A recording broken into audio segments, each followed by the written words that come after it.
The pioneers of mentoring in the Netherlands were Turkish and Moroccan student organizations. They really set up 25 years ago the first mentor projects in the Netherlands, specifically in schools. And they sort of started out because they first started doing homework classes, mostly in neighborhoods, in community centers. Older students of Moroccan and Turkish descent that helped out kids with homework in community classes. And mostly this was done because they felt that parents could not help them with homework, not advise them in school matters, so this came out as a sort of natural thing to do. And one of these homework classes was Suba. And I was doing 25 years ago my PhD study, and one of my colleagues was the initiator of this homework class in Utrecht. And we started talking about the homework class, and one of the main effects in my study on successful second generation Moroccan and Turkish children was the effect of older siblings. Older siblings helping out with homework and advising children. And he said, yeah, actually we are the older siblings in this homework class for these kids. So we started talking about this. And eventually I made a report about that project and sort of tried to see what are the mechanisms in this homework project. And then together we started developing a mentor project because we were thinking we need to sort of do this also more systematically and also involve schools. So together we developed a mentor project with mentees of Turkish origin that were helping out Turkish pupils in secondary schools.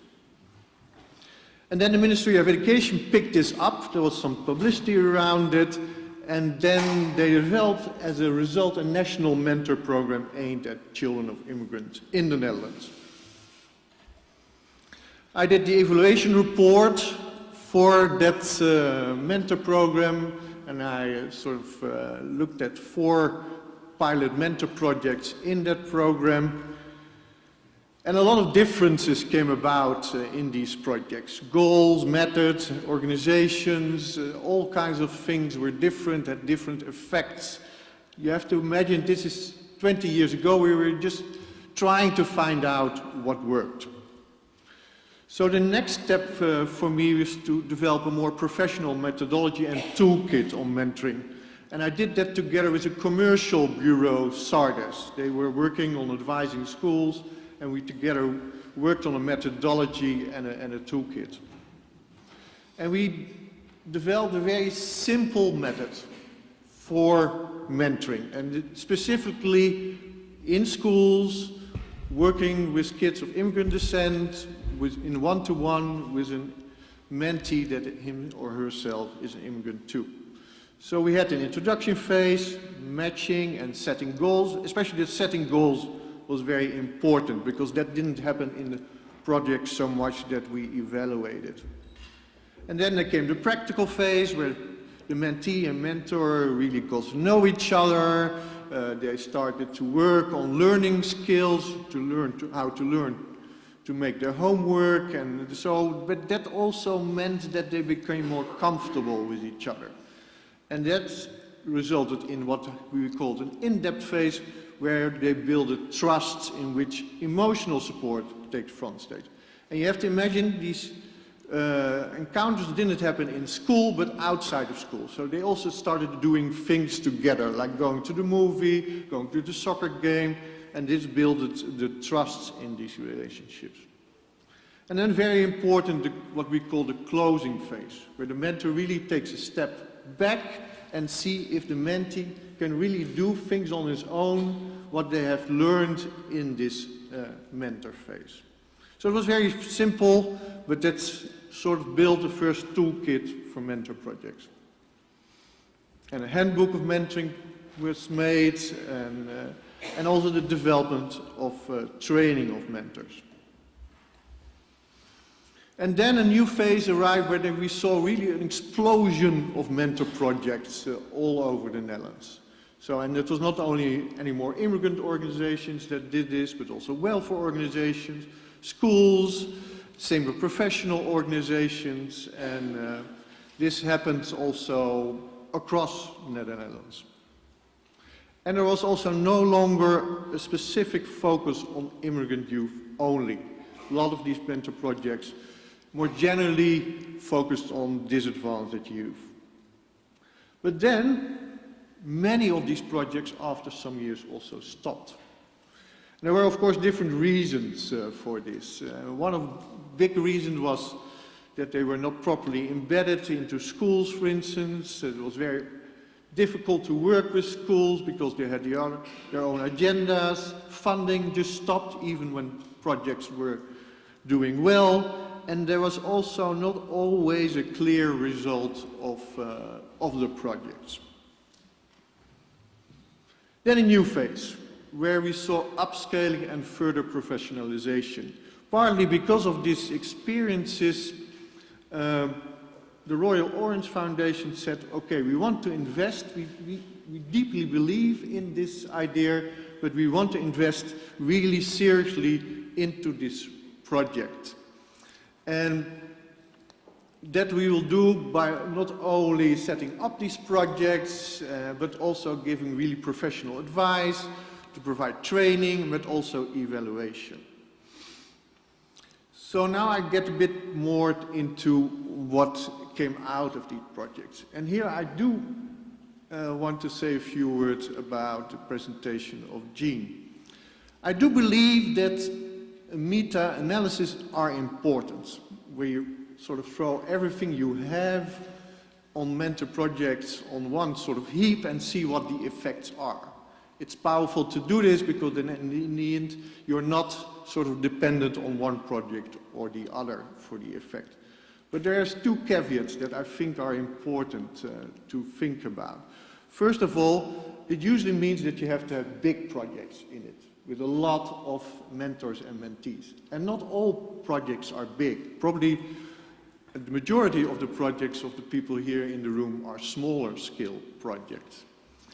And the second caveat is that if you do this, you sort of get an average of all the projects. And of course you refer to that as well. And of course some projects have proper training, have a proper organization, set proper goals, and others don't. So in the end you get sort of average between not so good projects and very well projects. And then you said, okay, in the end the project results are comparatively small. So I think it's also important to sort of compare projects to each other and see why in some cases we do see effects and why in other cases we don't. And of course Jean did that in the second part, but I also want to emphasize this because otherwise we are all going home with the idea that what we do is very marginal. So, 25 mentor projects were launched by the Royal Orange Foundation in 25 Dutch cities, a wide variety of partners and target groups, and a scientific evaluation of the program. And very importantly, they really invested a lot in this professionalization. So they also trained, for instance, the project leaders that set up these projects. And they trained the mentees, the mentors. And they had interventions halfway. So they invested quite a lot into these projects. And they even also evaluated the effects for the mentors, but also what kind of a mentor organization works best. So what type of leadership of a mentor organization works best. So a lot of investment went into this program. And they also used some of the methodologies that were developed before by Sardis and me in terms of the phases that mentees and mentors go through. So a large-scale evaluation and an evaluation of the mentor organization. So a wide variety of mentees, but in total 816 mentees. So this is quite a big number to also do some statistical analysis on these data. And as was also referred before by Jean, 29% of the mentor-mentee relations fails in the end. Well, it's less than 40%, and we have to also take into account this was a group that was mostly at-risk youth in school. So in that sense, we were doing quite well there with the project. And then there's listed the reasons why people didn't make it in the end in terms of the relationship. Now this are the more sort of subjective results which were according to the mentor. I always have a bit of doubt about these sort of results because actually you are evaluating, of course, yourself. But of course, in the end, you see that most of them were very positive about these relations. This is more interesting because here we looked at social skills and cognitive skills at the beginning of the project and at the end. And there you see, and both of these effects are significant in terms of the progress that they made both in social skills and cognitive skills. This is, I think, one of the most important findings of the project, although in the research that was published about it, this has not a big place, but this also connects to the natural mentoring part. That actually what happened because of having a mentor, they also sort of got into a bigger network. And also the more qualitative work showed that what happened is that because they had a mentor, they were more easy to find help in their own network. So maybe they already knew some people, but they didn't ask them for help if they had something they had to deal with. But now they were more easy to ask for help because they experienced that asking for help is okay. So it also distinguished the research to what kind of support the mentors gave to the mentees. And here again you see quite significant results in terms of those who especially were aiming at socio-emotional support. You see that self-confidence and social skills indeed significantly increased. And those who did give more instrumental support, more subject support, also again scored better in cognitive support, but also in social networks. Then they also asked what motive the mentors had for being a volunteer in this project. And there it's also interesting that those who are at altruistic motives see more effect in terms of the trustee of the mentee in the mentor, and those who had more to gain experiences, you see the trust of mentor in mentee that is significant. So all these findings make sense, of course. And then they asked also, would you again become a mentor, and would you convince other people to become a mentor? And this really relies on the quality of the relationship, and if the target for mentees is reached, and the other things seem to be less important in terms of, again, becoming a mentor. Then very shortly, leadership style for mentor projects. What was interesting is that project also, the research also asked what sort of leaders are you in terms of guiding this mentor project. And this again had clear effect on how the project developed. And actually what you see here, but also see here, that sometimes you need also different sort of leadership styles over the phase of a project. Maybe in the beginning you build especially relationship with the mentees And the mentors, you have to have a very social person, but at a certain point you also have to bring your results to a broader public, maybe find funding, and then maybe you need another type of leadership for your project, or a combination of leaders in your project. And actually what you actually often find that what makes a project in the end successful is if a leader can, for instance, be good at lobbying for funding, talking to policymakers, talking to people at the city council, and this asks for certain qualities of a leadership. And we don't often think about this issue, but sometimes it's these things that make a project in the end survive and not other qualities. Then briefly, a new large-scale mentor program in Rotterdam. And here I'm on the advisory board of the research that is done. And this is again a very large-scale project, 1,000 mentors and mentees. And that's the aim, and now in the previous year 800 pupils received mentoring by a student mentor. Aimed at secondary schools in the South District of Rotterdam. All children in the participating classes get a mentor, so that's very unique in a way. It's schools that are in a very disadvantaged area of Rotterdam. And partly mentoring is done one-on-one and partly in smaller groups, 3 or 4 children. And it all happens in class with the teacher. And here the effects on outcomes were much smaller than in the previous project. Actually, it's very much related to most of the effects are actually not significant.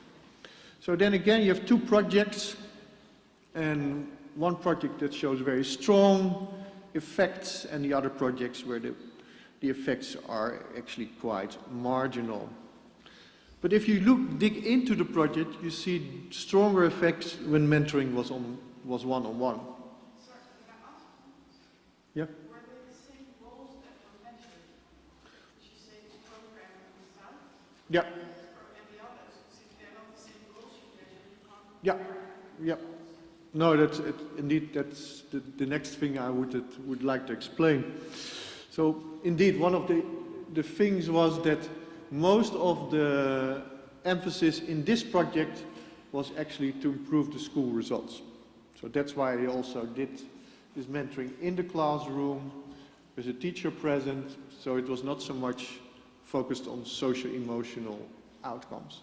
And there indeed the project showed there was no effect on socio-emotional outcomes. And very small effects on cognitive outcomes. Where the other project was much more broader and much more intensive and more one-to-one and out of school. So very big differences in terms of goals, but also in terms of the method used. And we also saw in this project that actually a lot of times the mentors didn't show up. These were students from higher vocational education, and many times when they didn't show up, the children were clustered with another mentor, so then instead of getting one-to-one mentoring, they were having mentoring with 2 kids. And of course this is also quite disturbing in terms of the mentor-mentee relationship. But interesting enough, and there we come again at this issue, with the evaluation there was also interviews with teachers, school managers, with the mentees, and they were extremely positive about the project. Extremely positive. And really much more positive than the statistical results showed. So that's and I think it's a paradox in many projects. We find this in many projects, that the outcomes do not really support it, but the mentees and the mentors and the teachers and the parents are all very positive about it. So the question is, why is this case? And I think this is a crucial question to be answered also in this type of conferences, because you can on the one hand say, okay, maybe it's because they want to feel positive about it, they invested in it, the school invested in it, the mentors invested, the mentees invested in it, but in the end we have to be realistic and the outcomes are not that great. But often, of course, at the same time, these measurements only depict a small part of what is happening in a mentor and mentee relationship. So for instance, cognitive skills, yes, important, but is it feasible with such a small intervention, 1 day a week, 1 hour a week, to expect that in your subject of math or Dutch you will make a big step because you get mentoring for this kind. So we have to think about what are we really measuring. And often, also in terms of the long-term aspects, we do not know what really happens with these children. So that's on the one hand. On the other hand, there's also a sort of negative idea in my image that indeed what could be done with all that money that was invested in this project if they could get an extra teacher to really help them with Dutch and math. And maybe that was in the end more effective for these children if your goal is to get them better results in school. So I think it does show that we have to think what are we doing in terms of interventions and not just say, okay, we all are believers in mentoring, so even if the results are not that great, it is always a good thing to do because we can only spend that money one time. And maybe in this case, with the goals in mind, finding extra teachers to help these children was maybe a better idea than this mentor project. And we have to ask us these hard questions ourselves. So, and then I will stop only saying a few words about mentoring programs for refugee children. So we know, of course, that in the last couple of years, a lot of refugee children came to Europe, and especially to Sweden, Germany, the Netherlands, and Austria.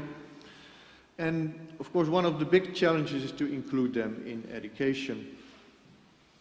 And especially the group that is challenging is the group that comes at secondary school age, because then they still have to learn the language at a later age, and they have to be included in a different program. So there's a lot of challenges for this group. And there are different approaches to these challenges to include them.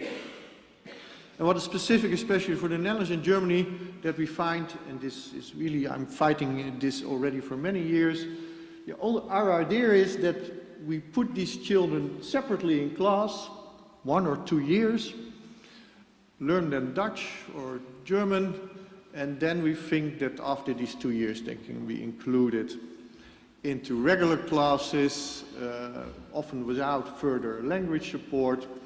And this is a nightmare, let's be honest about it. In Sweden they do it differently, and irrespective of their capabilities, most of these children enter into vocational classes. So what I think mentoring could do is make this link with students whose first language is German or Dutch. Because by isolating them for 2 years in these classes, they will not learn Dutch or German.